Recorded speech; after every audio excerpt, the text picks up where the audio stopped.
guys. So now we will be solving science. अब हम science का क्वेश्चन पेपर देखेंगे. सेम लेवल 2 वालों के लिए है इन यूटेट 2024. क्लियर? तो यहाँ पे आपसे पहला क्वेश्चन पूछा है कि बादल के जो ऊपरी किनारे होते हैं उनके पास जो आवेश आंधी या तूफान के दौरान जमा होते हैं वो कौन से होते हैं. The charges that accumulate near the upper edges of clouds during a thunderstorm, they are neutral, positively charged, negatively charged and none of these. तो यहाँ इसका जो करेक्ट आंसर होगा that is option number B. ये कैसे होते हैं? Positively charge होते हैं. अब आप ध्यान से समझिएगा, जब तूफान आता है तो उसके दौरान जो बादल होते हैं इसके जो ऊपरी किनारे होते हैं ना, इनके पास हमेशा धनात्मक आवेश जमा होता है. ऐसा होता क्यों है? क्योंकि ये जो क्लाउड्स होते हैं ना, इनके अंदर क्या होता है, बर्फ के छोटे छोटे क्रिस्टल होते हैं. ठीक है, ये जो बर्फ के क्रिस्टल्स होते हैं और जो पानी की बूंदें होती हैं, इनके बीच में क्या होता है, फ्रिक्शन होता है. और फ्रिक्शन के कारण जो चार्ज होते हैं उनका क्या होगा, सेपरेशन होगा. जो पानी की बूंदें होती हैं, वाटर ड्रॉप्स जो होती हैं, उनके बीच में और जो इसके अंदर बर्फ के क्रिस्टल्स होते हैं, जो आइस क्यूब्स होते हैं, बर्फ क्रिस्टल्स जो होते हैं, उनके बीच में क्या होता है, फ्रिक्शन होता है. इस फ्रिक्शन की वजह से जो चार्जेस होते हैं उनका क्या होता है, सेपरेशन होता है.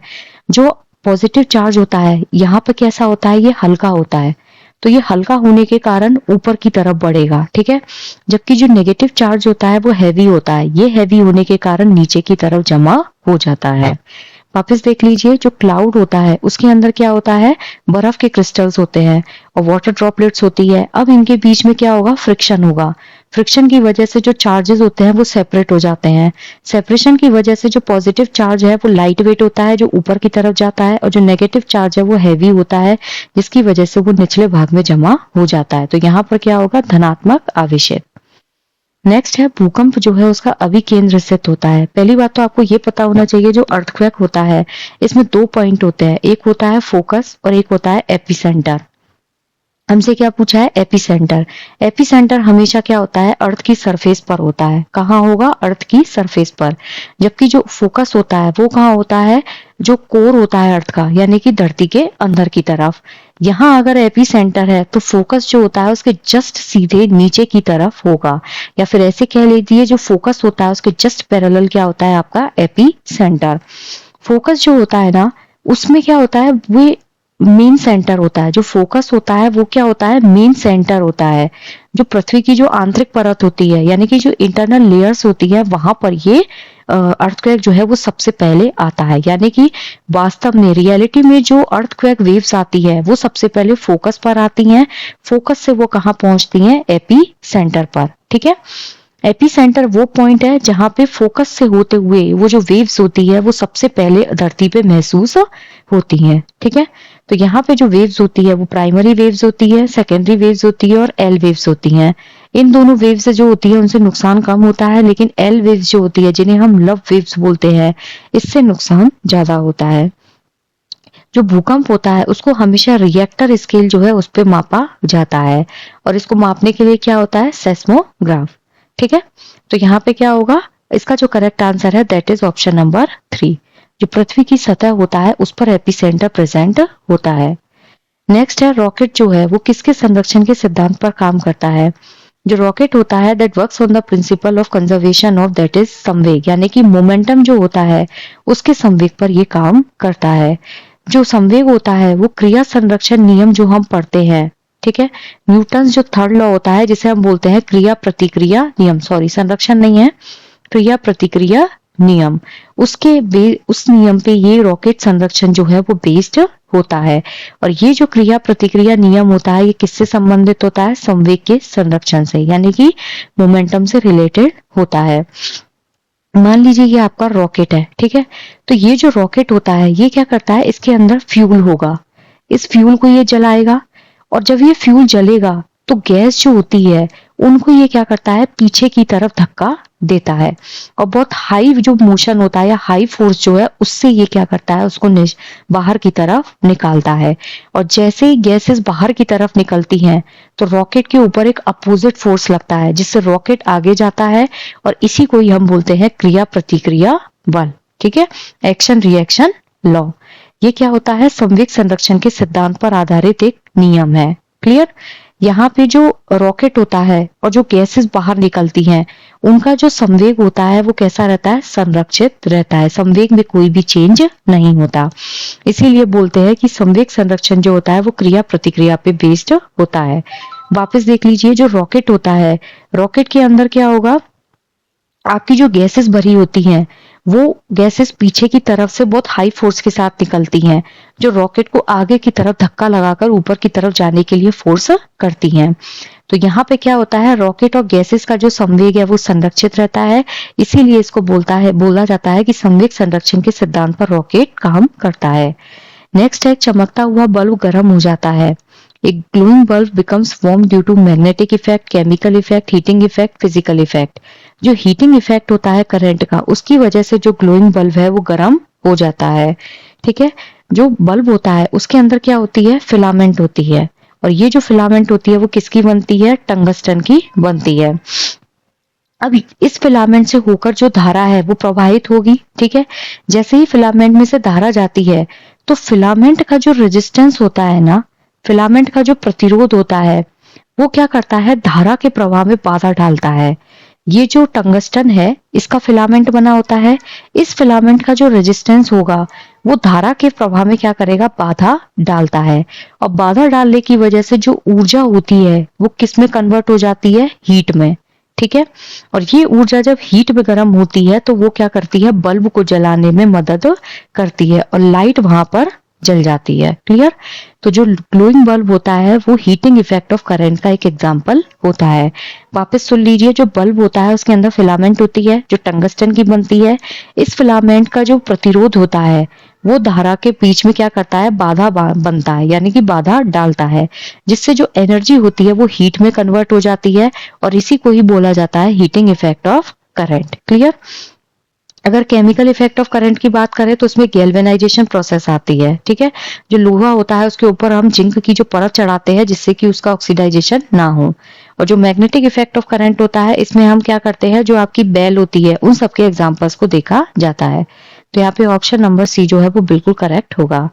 नेक्स्ट है, निम्नलिखित में से कौन सा एक स्वास्थ्य के लिए सर्वोत्तम है, रोस्टेड बीज नहीं, उबले हुए बीज नहीं। जो स्प्राउटेड सीड्स होते हैं ये हमेशा स्वास्थ्य के लिए एक सर्वोत्तम माने जाते हैं। जो स्प्राउटेड सीड्स होते हैं उनमें विटामिन ए, डी, के और विटामिन ई जो है वो रिच सोर्स होता है। दूसरा, इनके अंदर बहुत सारे फाइबर्स होते हैं जो हमारे क्या करते हैं, बॉडी को ग्रो करने में हेल्प करते हैं। सो option number 3 is correct. Next है, जब आप अपने मोबाइल फोन के रिंगटोन की प्रबलता को बढ़ाते हैं तो जो रिंगटोन की आवृत्ति है वो कैसी होगी। When you increase the loudness of the ringtone of your mobile phone, the frequency of ringtone remains same। ठीक है, वो सेम रहेगी। क्यों होता है ऐसा, जो ध्वनि की प्रबलता होती है ना, जो लाउडनेस होती है, ठीक है, प्रबलता जो होती है वो हमेशा आयाम जो होता है यानी कि एम्पलीट्यूड उससे संबंधित होती है। ठीक है, ध्वनि की जो प्रबलता होती है वो हमेशा ध्वनि का जो आयाम होता है उससे संबंधित होती है, जबकि ध्वनि की जो फ्रीक्वेंसी होती है यानी कि जो आवृत्ति होती है वो हमेशा पिच से संबंधित होती है। यहाँ बात की गई है आयाम की, लाउडनेस की, तो किससे संबंधित होनी चाहिए थी, एम्पलीट्यूड से, और जबकि यहाँ क्या बोला है, फ्रीक्वेंसी, तो यहाँ पे पिच की बात होनी चाहिए थी। तो ये दोनों ही क्या है, बिल्कुल अपोजिट है। Loudness is directly proportional to amplitude, ठीक है, and frequency is directly proportional to pitch. ठीक है, तो प्रबलता बढ़ने का मतलब क्या है, ध्वनि तरंग का आयाम बढ़ना, यानी कि जितना तेज प्रबल आवाज होगी उतना तेज हमें सुनाई देगी। ठीक है, तो आयाम बढ़ने से ध्वनि की जो आवृत्ति है उस पर कोई प्रभाव नहीं पड़ेगा, तो आवृत्ति क्या रहेगी, अनचेंज्ड रहेगी। सो option number 3 is correct. Next है, निम्नलिखित में से कौन सा पदार्थ आमतौर पर विद्युत धारा के प्रति सबसे कम प्रतिरोध प्रदान करता है। तो सबसे कम प्रतिरोध प्रदान करने वाला जो पदार्थ होता है दैट इज योर सिल्वर। जो चांदी होती है वो सबसे कम प्रतिरोध शो करती है। So the option number D is correct. जो विद्युत प्रतिरोध होता है, ठीक है, वो एग्जैक्टली होता है विद्युत धारा के प्रवाह में बाधा डालना। किसी भी प्रतिरोध का मतलब क्या है, रेजिस्टेंस का मतलब क्या है, किसी चीज को रेजिस्ट करना यानी कि उसको रोकना। तो विद्युत धारा के प्रवाह में बाधा डालना ही क्या होता है, विद्युत प्रतिरोध। जो चांदी होती है वो क्या होती है, सबसे अच्छी सुचालक होती है। आपने देखा होगा चांदी जो है वो बहुत अच्छा करंट पास करती है, इसलिए इसका प्रतिरोध जो होता है वो सबसे कम होता है। क्लियर। विद्युत का सबसे अच्छा सुचालक है, इसीलिए इसका प्रतिरोध जो होता है वो कम होता है। जो सोना है, तांबा है, एल्यूमिनियम है, ये भी ठीक है, they are also good conductor, लेकिन जो सिल्वर होती है वो उसका प्रतिरोध जो होता है वो बहुत ज्यादा, लेकिन उनका जो प्रतिरोध होता है वो क्या होता है, ज्यादा होता है, जबकि सिल्वर जो है उसका प्रतिरोध क्या होता है, सबसे कम होता है। और सिल्वर जो है वो विद्युत का सबसे अच्छा सुचालक होता है। तो यहाँ क्या होगा, option number D is correct. Next है, विद्यार्थियों की जो अधिगम कठिनाई है उसकी पहचान के बाद विज्ञान शिक्षण में किस प्रकार के शिक्षण की व्यवस्था की जानी चाहिए। जब आपने किसी भी चीज को डायग्नोस कर लिया है, जो लर्निंग डिफिकल्टी है उसको आप डायग्नोस कर चुके हो, मान लीजिए बच्चे को कोई न्यूमेरिकल नहीं आ रहा है, या बच्चे को कोई प्रेशर टॉपिक है फिजिक्स में वो नहीं समझ में आ रहा है, या फोर्स नहीं समझ में आ रहा है, अब आपको पता चल गया है कि बच्चे को कहाँ एग्जैक्टली दिक्कत आ रही है, तो अब आप क्या करेंगे, सूक्ष्म शिक्षण करेंगे, दल शिक्षण करेंगे, निदानात्मक करेंगे, उपचारात्मक करेंगे। सबसे पहले डायग्नोस्टिक टीचिंग होती है, यानी कि निदान किया जाता है, फिर हम क्या करते हैं, रेमेडियल टीचिंग देते हैं। तो यहाँ पे हम डायग्नोस तो पहले ही कर चुके हैं, तो अब यहाँ पे हम क्या करेंगे, रेमेडी देंगे। जब आप डॉक्टर के पास जाते हैं तो जब डॉक्टर आपकी कोई बीमारी को डायग्नोस कर लेता है उसके बाद क्या करता है, वो आपको उपचार करता है। तो यहाँ पे क्या होगा, remedial teaching will be the correct answer. तो नेक्स्ट क्वेश्चन है आपका क्वेश्चन नंबर 129। जो कीट पतंगे होते हैं उनको भगाने के लिए इस्तेमाल की जाने वाली जो नेपथेलिन बॉल्स होती है वो कहाँ से मिलती है। नेपथेलिन बॉल्स आपने घर में देखी होगी, जो सब्लिमेशन प्रोसेस है उसको ये शो करती है, जहां पे ये सॉलिड से सीधे किस में कन्वर्ट हो जाते हैं, गैस में। तो पेट्रोलियम से मिलती है, चीनी से, कोलतार से, एलपीजी से, ये मिलती है कोलतार से। सो ऑप्शन नंबर 3 इज करेक्ट। ठीक है, जो कोलतार होता है, नेपथेलिन जो होती है वो आपने देखा होगा सफेद कलर का एक ठोस पदार्थ होता है, इसकी जो स्मेल होती है वो बहुत वाइब्रेंट और बहुत स्ट्रांग होती है, जो बेसिकली इनको भगाने के लिए काम में आता है। और ये ऑब्टेन कैसे होती है, जो कोलतार होता है इसको जब हम क्रिस्टलाइज करते हैं, कोलतार को जब क्रिस्टलाइज किया जाता है उससे हमें ये जो नेपथेलिन बॉल्स है वो प्राप्त होती हैं। एक बीजाणु उत्पादक पादप है रोज, पोटैटो, जिंजर, ब्रेड मोल्ड। तो स्पोर प्रोड्यूसिंग प्लांट जो होता है वो आपका क्या होगा, ब्रेड मोल्ड। ठीक है, ब्रेड मोल्ड जो होती है वो क्या है, राइजोपस। ब्रेड मोल्ड जो होता है वो एक राइजोपस होता है, और राइजोपस क्या होती है, इट्स ए फंगस। क्या होती है, ये फंगस होती है। क्लियर, जो स्पोर्स के थ्रू क्या करती है, अपना प्रजनन करती है। क्लियर, जो रोज होता है इसको हम ग्राफ्टिंग मेथड के थ्रू उगाते हैं। जिंजर और पोटैटो जो होता है इनमें आपने देखा होगा बर्ड्स ग्रो करती हैं, जिनको हम ग्रो करके ग्राफ्टिंग, जिनको हम क्या करते हैं, प्लांटिंग कर सकते हैं। लेकिन जो ब्रेड मोल्ड होता है ये राइजोपस होता है। राइजोपस एक टाइप की फंगस होती है जो स्पोर प्रोडक्शन जो होता है उसके थ्रू अपने आप को प्रोड्यूस करती है। So option number 3 is correct. निम्नलिखित में से सूचना प्रौद्योगिकी जो है उसके संदर्भ में सबसे उचित कथन कौन सा है। सूचना प्रौद्योगिकी सूचना के प्रसंस्करण के लिए हार्डवेयर और सॉफ्टवेयर के उपयोग करने को संदर्भित करता है। जो इंफॉर्मेशन टेक्नोलॉजी है वो क्या रेफर करती है कि हार्डवेयर और सॉफ्टवेयर को यूज करो इंफॉर्मेशन को प्रोसेस करने के लिए। सूचना प्रौद्योगिकी सूचना के वितरण के लिए हार्डवेयर सॉफ्टवेयर के उपयोग करने को संदर्भित करता है। इंफॉर्मेशन टेक्नोलॉजी जो है that refers the use of hardware software for the distribution of information. Next है, सूचना प्रौद्योगिकी अनेक प्रकार की सूचनाओं का भंडारण, पुनः प्राप्ति, प्रसंस्करण और वितरण के लिए हार्डवेयर और सॉफ्टवेयर के उपयोग करने को संदर्भित करता है। जो इंफॉर्मेशन टेक्नोलॉजी होती है it refers to the use of hardware and software for storage, retrieval, processing and distributing information of many kinds.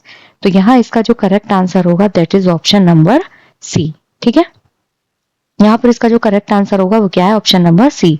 जो सूचना प्रौद्योगिकी होती है यानी कि जो इंफॉर्मेशन टेक्नोलॉजी होती है उसमें इंफॉर्मेशन को क्या किया जाता है, सबसे पहले आप स्टोर करते हो, डेटा कलेक्शन होता है, स्टोर करते हो, फिर उसको रिट्राइव करते हैं हम, और फिर प्रोसेस किया जाता है, और फिर जो इंफॉर्मेशन होती है उसको हम क्या करते हैं, डिस्ट्रीब्यूट करते हैं।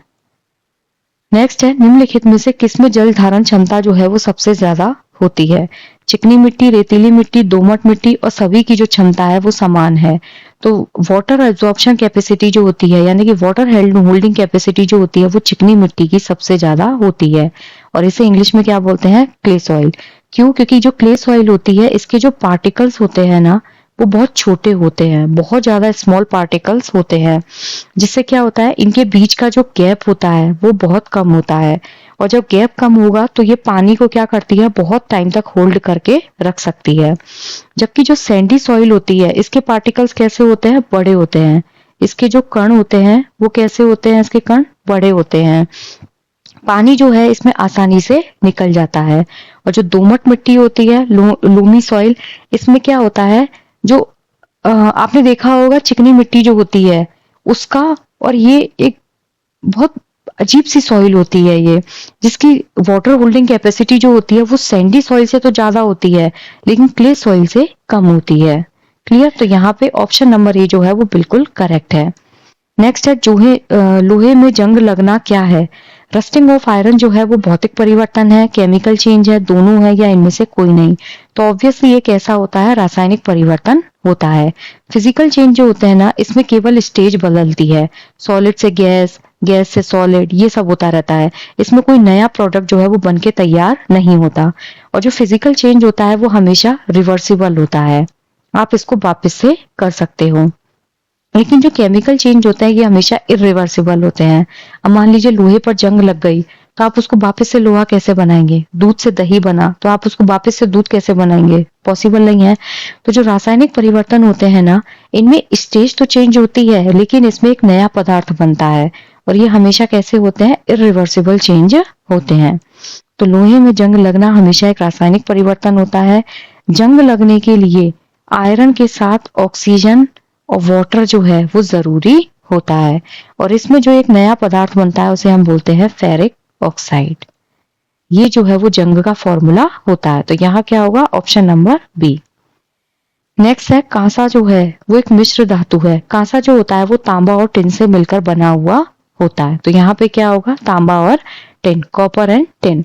और अगर आपसे पीतल पूछे तो पीतल जो होता है उसमें तांबा और जिंक से मिलकर ये बना हुआ होता है। ठीक है। नेक्स्ट है विटामिन और खनिज कहलाते हैं। जो विटामिन और खनिज होते हैं ये सुरक्षात्मक भोजन है, ऊर्जा देने वाले हैं, शरीर निर्माण करने वाले हैं, वसायुक्त भोजन है। तो यहाँ इसका जो करेक्ट आंसर है दैट इज सुरक्षात्मक भोजन।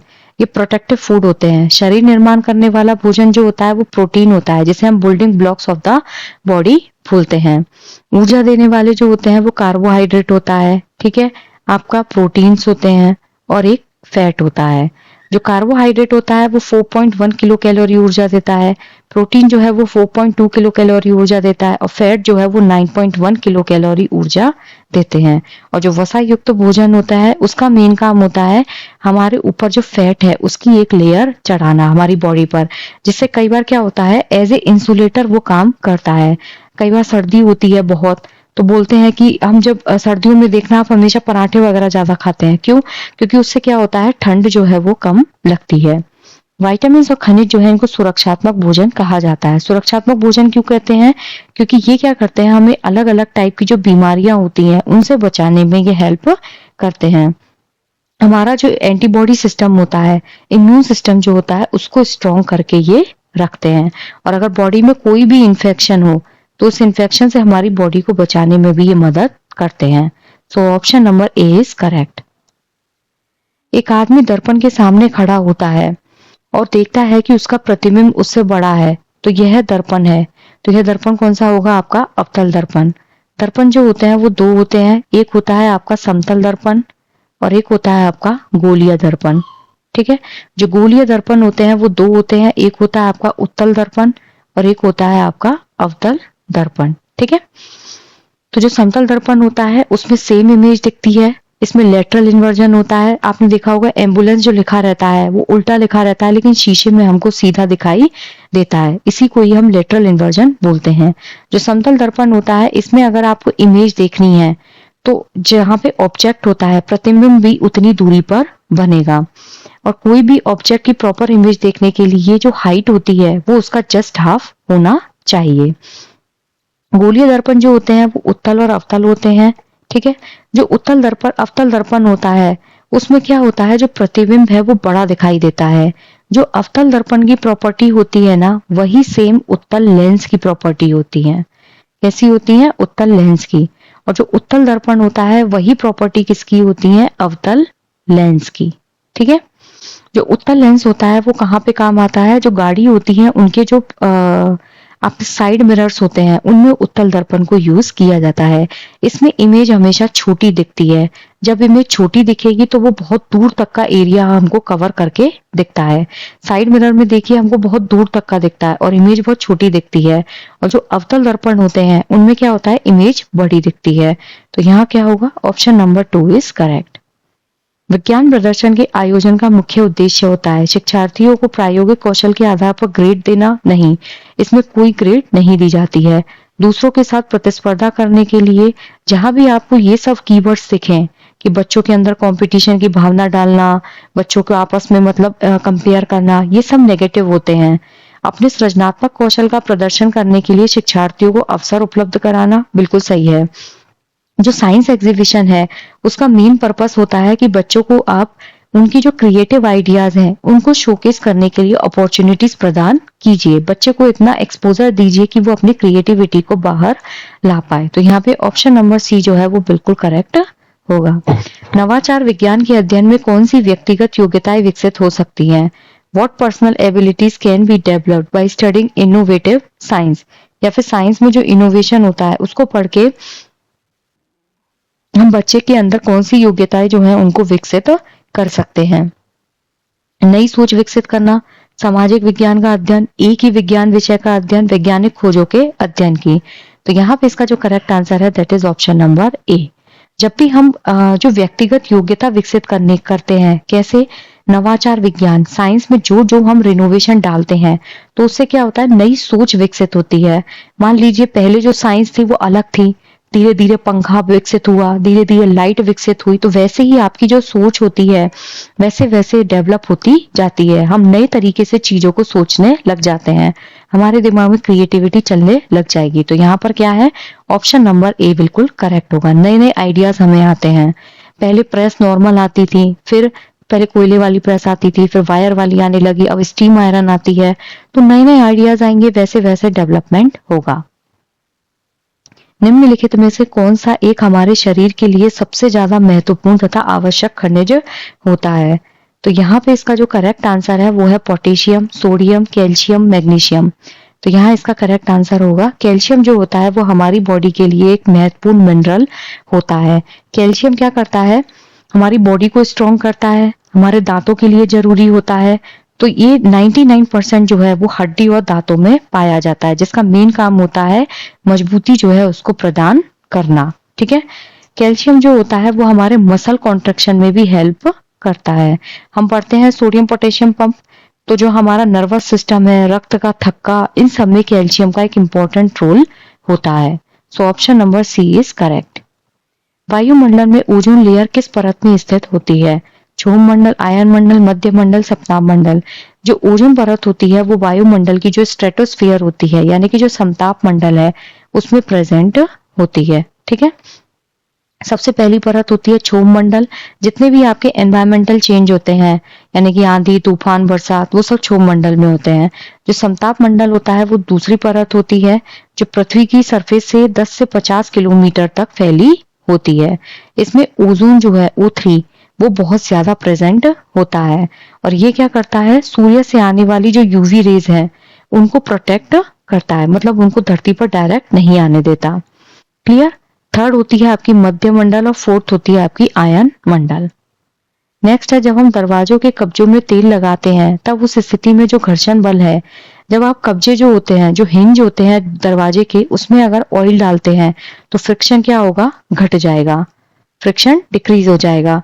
क्योंकि जो तेल होता है ना वो कैसे काम करता है, एज ए ल्यूब्रिकेंट, यानी कि स्नेहक जो होता है उसकी तरह से ये काम करता है।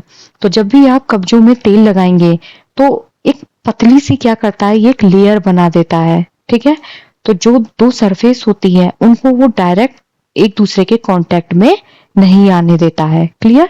और वहां पे जो भी आपने देखा होगा दरारें जो आती हैं वो फिल हो जाती है और सतह कैसी हो जाएगी, चिकनी हो जाएगी। ठीक है, तो बेसिकली ये फ्रिक्शन जो होता है उसको क्या कर देता है, कम कर देता है। क्यों? क्योंकि एक लेयर बनाता है, इस लेयर से क्या होगा, दोनों सतह जो है वो डायरेक्ट कांटेक्ट में नहीं आती हैं और धीरे धीरे वो एक स्मूथ लेयर में कन्वर्ट होता जाएगा। तो यहाँ क्या है ऑप्शन नंबर बी। निम्नलिखित में से कौन सा ऊर्जा का एक रिन्यूएबल सोर्स होता है, यानी कि नवीकरणीय स्रोत है? पेट्रोलियम, कोयला, नाभिकीय ईंधन और पवन ऊर्जा। तो यहाँ पे इसका जो करेक्ट आंसर है दैट इज विंड एनर्जी। ठीक है, नवीकरणीय ऊर्जा स्रोत कौन से होते हैं? जो नेचुरल जो प्रोसेस है उसके द्वारा वापस से रिफिल होते रहते हैं और कभी भी समाप्त नहीं होते। पेट्रोलियम जो है अगर एक बार समाप्त हो गया तो बहुत साल लग जाएंगे उसको बनने में। कोयला भी सेम है, न्यूक्लियर फ्यूल भी सेम है। लेकिन जो विंड एनर्जी होती है, ये तीनों क्या है, सीमित मात्रा में उपलब्ध होते हैं। ये एक बार खत्म हो जाएंगे तो इनके बनने में लाखों वर्ष लगेंगे। लेकिन पवन ऊर्जा जो होती है वो कैसी होती है? रिन्यूएबल होती है। क्यों? क्योंकि ये हवा जो है उसकी गति से हम इसको बनाते हैं, जो पृथ्वी पर हमेशा ही उपलब्ध रहेगी और इसको हम कभी भी बना सकते हैं। तो wind energy will be the correct answer. वायु में जो नाइट्रोजन होती है और जो ऑक्सीजन है उसका अनुपात होता है, नाइट्रोजन और ऑक्सीजन का जो अनुपात है वो कितना होता है? 4:1। तो यहाँ इसका जो करेक्ट आंसर है that is option number D. क्यों? क्योंकि नाइट्रोजन जो होती है एनवायरमेंट में वो 78% होती है और ऑक्सीजन जो होती है वो 21% होती है। तो जब आप इसका रेशो निकालेंगे तो वो कितना आएगा? 4:1। निम्न में से किसे केरोसिन तेल में संरक्षित किया जाता है? केरोसिन तेल जो होता है उसमें हम सोडियम और पोटेशियम, ठीक है, जो पोटेशियम और सोडियम है उसको प्रिजर्व करके रखते हैं। क्यों? क्योंकि ये बहुत ज्यादा क्या होते हैं? रिएक्टिव होते हैं, बहुत हाईली अभिक्रियाशील के होते हैं। जैसे ही हवा में ऑक्सीजन, कार्बन डाइऑक्साइड, वाटर, इनके साथ ये रिएक्ट करके क्या करते हैं? एक्सप्लोजिव बनने की संभावना रहती है। ठीक है, जिसकी वजह से अचानक से कभी भी आग लग जाती है। तो इनको क्या करते हैं? हम केरोसिन तेल में प्रिजर्व करके रखते हैं। पश्मीना जो है वो प्राप्त किया जाता है भेड़ से, बकरी से, खरगोश से, याक से। तो पश्मीना जो होता है वो हमेशा किससे ऑब्टेन्ड होता है? वो हमेशा बकरी जो होती है उससे इसको प्राप्त किया जाता है। पश्मीना बकरी जो होती है इसका दूसरा नाम होता है चांगथांगी बकरी। चांगथांगी बकरी, ठीक है, जो मेनली कहाँ मिलती है? आपकी जम्मू कश्मीर, नेपाल और तिब्बत, यहाँ पर ये सबसे ज्यादा मिलती है। ठीक है, जो बेसिकली आपके पर्वतीय क्षेत्र होते हैं। जो पश्मीना शॉल होता है वो बहुत सॉफ्ट होता है, बहुत ज्यादा गर्म होता है। तो यहाँ option number B is correct. पौधे जो होते हैं वो वायुमंडल से CO2 किस माध्यम से लेते हैं? तो CO2 लेने का इसका जो माध्यम होता है वो क्या होता है? पत्ती। तो पौधे वायुमंडल से CO2 को कैसे लेंगे? पत्तियों के माध्यम से लेंगे, क्योंकि फोटोसिंथेसिस कहाँ होता है? पत्तियों में होता है। तो CO2 वो क्या करते हैं? एक्सेप्ट करते हैं, ग्रहण करते हैं। पत्ती में छोटे छोटे से क्या होते हैं? छोटे छोटे से पोर्स होते हैं जिन्हें हम क्या बोलते हैं? स्टोमेटा। और ये जो स्टोमेटा होते हैं वो गार्ड सेल्स जो होती है उनके थ्रू सराउंडेड होते हैं। क्लियर? ये जो CO2 गैस है वो इन्हीं स्टोमेटा के थ्रू क्या करती है? अंदर जाती है। एक अध्यापक 7वीं कक्षा के बच्चों को सांस लेने के तंत्र के बारे में प्रभावी तरीके से पढ़ाने के लिए क्या यूज कर सकता है? The mechanism of breathing in class 7 should be explain by teacher in effective way by using. मतलब कक्षा 7 के जो बच्चे हैं उनको क्या पढ़ाना है? उनको बेसिकली एक्सप्लेन करना है मैकेनिज्म ऑफ ब्रीदिंग, कि सांस कैसे ली जाती है। तो उसके लिए टीचर क्या यूज करे? उसके लिए जो इम्प्रोवाइज्ड एपरेटस होते हैं। टेक्स्ट बुक से बच्चा क्या करेगा? पैसिव हो जाएगा। चार्ट से क्या है? टीचर एक्टिव होगा, बच्चा पैसिव हो जाएगा। OHP में भी टीचर एक्टिव है, बच्चा क्या है? पैसिव है। लेकिन इस मेथड में क्या होगा? बच्चा जो है वो साथ के साथ क्या करता है? अपने साथ से हैंड ऑन एक्टिविटी करता जाएगा। तो जो तत्कालिक उपकरण होते हैं उनके थ्रू हम बच्चे को ये चीज समझा सकते हैं। प्रोजेक्ट, असाइनमेंट, क्विज, डिस्कशन, ये किसके लिए यूज होते हैं? योगात्मक मूल्यांकन, रचनात्मक, नियमित, इनमें से कोई नहीं। तो यहाँ इसका जो करेक्ट आंसर है that is your formative assessment. जो फॉर्मेटिव असेसमेंट होता है ना, ये कंटिन्यूअस प्रोसेस होती है। कैसी प्रोसेस होती है? कंटिन्यूअस। ये पूरे साल चलता है। इसमें बच्चे को हम टाइम टू टाइम क्या करते हैं? फीडबैक देते हैं, जिससे बच्चा अपने आप को इम्प्रूव कर सके कि कहाँ बच्चे को इम्प्रूवमेंट की जरूरत है। ये टीचर्स के लिए भी होता है और बच्चों के लिए भी होता है। बच्चे को आपने कोई प्रोजेक्ट दिया तो आपको बच्चे की नॉलेज पता चलेगी। बच्चे को आपने कोई असाइनमेंट दिया, आपने क्विज अरेंज करवाई, डिबेट हुई, डिस्कशंस हुए, तो उससे बच्चे के अंदर धीरे धीरे जो नॉलेज है वो एनहेंस होती जाएगी और वो टाइम टू टाइम अपने आप को रिफाइन करता जाएगा। योगात्मक मूल्यांकन जो होता है वो आपका समेटिव असेसमेंट होता है, जो साल के अंत में लिया जाता है। इसमें या तो आपको फेल किया जाता है या फिर आपको पास किया जाता है। इसमें कोई फीडबैक आपको नहीं दिया जाता। So option number B is correct. चुंबक के चुंबकीय गुण को निम्नलिखित में से किसके द्वारा नष्ट नहीं किया जा सकता? तो चुंबक का जो चुंबकीय गुण है वो हथौड़े से पीटने पर, गर्म करने पर, कठोर सतह से गिराने पर और उबालने पर। तो उबालने से चुंबक का चुंबकीय गुण जो होता है वो कभी भी नष्ट नहीं होता। क्लियर? हथौड़े से जब आप चुंबक को मारोगे या फिर कठोर सतह पर जब आप उसको गिराओगे तो पीटने से चुंबक जो होती है उसके जो अंदर मैग्नेट जो होती है ना, उसके अंदर छोटे छोटे से उसके पार्टिकल्स प्रॉपरली अरेंज्ड होते हैं, जिसकी वजह से वो क्या होता है, डिसबैलेंस हो जाते हैं। और डिसबैलेंस होते ही उनका जो चुंबकत्व है वो क्या होगा, कम हो जाता है या फिर खत्म हो जाता है। चुंबक को आपने गर्म किया, गर्म करने से जो अंदर पार्टिकल्स अरेंज थे, यानी कि ये जो डोमेन अरेंजमेंट था चुंबक का, वो डिसबैलेंस हो जाएगा और डिसबैलेंस होते ही उसका चुंबकत्व नष्ट हो जाएगा। क्योंकि जो चुंबक होता है ना, उसके अंदर एक क्यूरी टेम्परेचर होता है, उससे ऊपर अगर आपने चुंबक को गर्म किया तो चुंबक जो होती है वो अपना चुंबकत्व का गुण खो देती है। उबालना एक प्रोसेस होती है जिसमें कभी भी चुंबक का गुण नष्ट नहीं होता, क्योंकि जो बॉइलिंग होती है वो कितने पे होती है, 100 डिग्री सेल्सियस पर। और ये तापमान टेम्परेचर जो होता है वो इतना ज्यादा नहीं होता कि चुंबकीय डोमेन को हिला सके, यानी कि यहाँ इसके जो पार्टिकल्स हैं उनको डिसबैलेंस कर सके। तो यहाँ क्या है, ऑप्शन नंबर डी। नेक्स्ट है, केले के पौधे का कौन सा भाग भोजन के रूप में प्रस्तुत किया जा सकता है?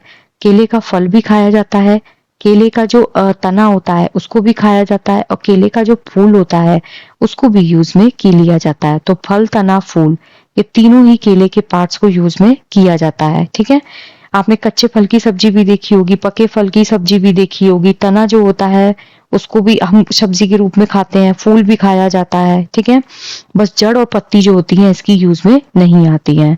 सो आई जस्ट होप गाइस कि आपको यहाँ अच्छे से समझ में आया होगा। किसी भी क्वेश्चन में आपको कोई भी डाउट हो तो कमेंट्स में पिन कीजिएगा। Thank you.